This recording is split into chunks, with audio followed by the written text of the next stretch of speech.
Welcome to this series exploring innovation, progress, and achievement using a technocentric paradigm by Ash Stewart. You may want to also read Ash's original Substack article for maximum enjoyment, including footnotes and other details. Episode 12. Surmounting Limits, Taming Speed Itself. How mastering motion multiplied mankind's reach and rewrote human destiny. The last two episodes have chronicled a rather important phenomenon in the history of technology, in the annals of human progress, in the story of how we got to where we are, domestication.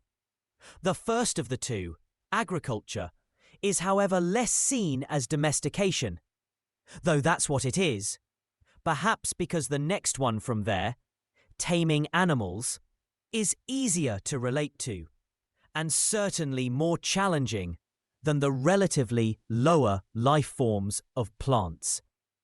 Now, let's get to the very pinnacle of domestication, the horse. We have already come to appreciate the process of domestication of, well, by definition, a wild animal, such as the wolf, into what comes to be known as the dog. And we still have wolves in the wild, still feared by herds of sheep and other domesticated animals, if not their owners, of the predatory nature of these wild beasts. But in cases where we do not have living examples of the wild cousins of a domesticated species, it might be hard to imagine the difference between the docile and the feral variants, but there is a hint. Feral comes from the same root that gives us ferocious. That said, it should still not be hard to imagine the potential ferocity of an animal much bigger than the wolf, whether wild or even a tame one on a bad hair day. Or should it be a bad mane day? For I'm of course referring to the horse. Wild and free. You might have heard, in history, if not amongst your friends and family, of damage or even death to someone on account of being thrown off of a horse. Still, isn't it astonishing to think that such incidents are relatively rare compared to the collaboration and bond that has existed between horses and humans? I mean, would you allow someone else to get on your back and make you go long distances at their will? So, yes, the story of how man tamed this huge beast is harder to tell. I mean, with the wolf, as you saw in the previous episode, it was easy enough. Steve, our Stone Age friend, threw a piece of freshly cooked meat at a passing-by wolf, and soon they became pals.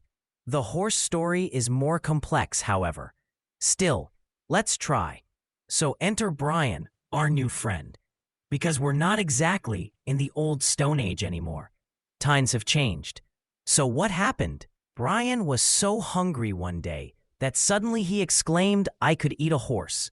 Well, okay, again, it's not as frivolous as that, but this alludes to what I mentioned in the previous episode, that many animals started off as sources of meat before becoming domesticated. And the horse is also very likely one such. They were eaten much before they were ridden, much to the likely bewilderment of such early peoples to the horse meat scandal that engulfed Britain and neighboring countries around 2013. Archaeological research at certain isolated sites in Central Asia, going back to 6,000 years ago or more, suggests horse meat was indeed part of the human diet at that time. But let's take a step back. As I just hinted, it would be quite a challenge to catch a wild horse. Forget taking it to win the Derby, but even for its meat compared to, say, a sheep or a goat. Before we even get to this, we have to understand the unique evolutionary development of the horse and its habitat. We know that the horse feeds on grass. Back in the remote mists of evolutionary time, that is to say, going back millions of years, the ancestor of the horse was, because of changes in the climate, exposed to grasslands as opposed to, say, lush forests. This meant it had to adapt to both getting by eating grass, but also deal with the risk of predators in such open lands with nowhere to hide. This led to some of the features unique to horses. For example, its, horsey face. Long faces, whereby, researchers have explained, it could be feeding on grass while its eyes are still able to spot predators approaching in the distance. Horse sense. The eye of the horse, in studies of equine vision, has been said to be one of the largest of any land-based mammal. With an almost full range of vision, 350 degrees, of which 65 degrees is binocular, or two-eyed.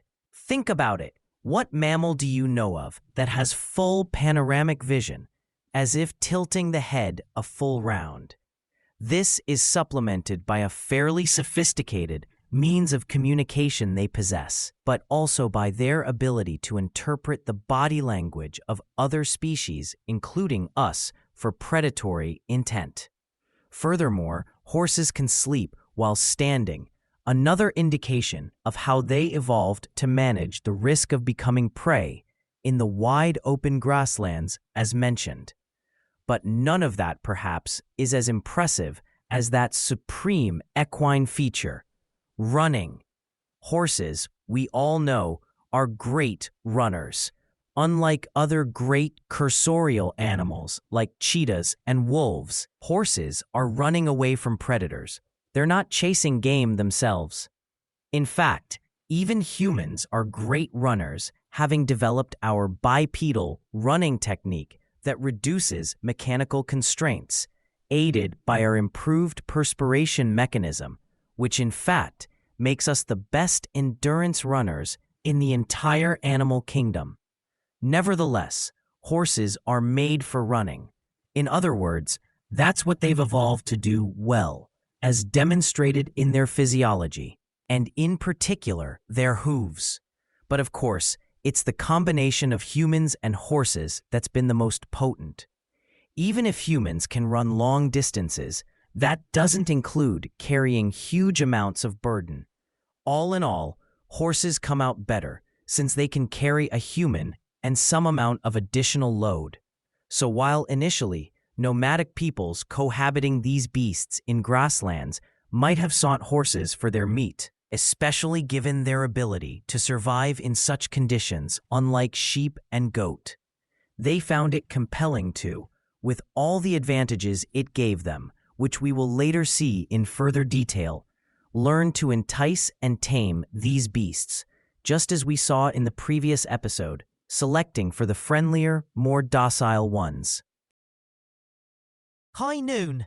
Henry Ford, with reference to his decision to design and build that eponymous contribution of his to modern life, the first widely used vehicle, a machine powered by the combustion engine, is known to have remarked something to the effect of, "If I had asked the customers what they wanted, they would have asked for a faster horse."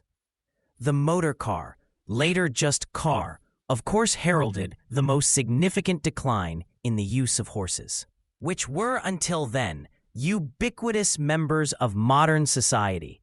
But we still have a great amount of horse lore, going beyond Brian's hunger pangs musing. We take the horse to the water, we can't make it drink. In our politics especially, we still talk about horse trading. When we want to be sure we want to hear it from the horse's mouth, who knows, it could be a dark horse. All that is, shall we say, residual horsepower. Man's ability to mount the horse allowed humans to surmount a great many challenges. It enabled certain human groups to go farther and wider, and with mobility came other advantages. We all know stories of glory, where alongside human heroes are humble horses. In many cases, these heroes could hardly have had such claim to herohood without their trusty steed. We have had, in the past, elaborate notions of, say, chivalry, literally the notion of a man mounted on a horse, a knight in shining armor, and on, but none of these stories match the most spectacular of them all. A tale of imperishable fame that's gathered dust since the mists of history. A song of latent legacy needing resung. The most far-reaching of all of our horse-mounted triumphs. One that spans continents, one that stretches millennia, one that lives on in thousands of words we use every single day. I promise to bring to light this story in full glory soon.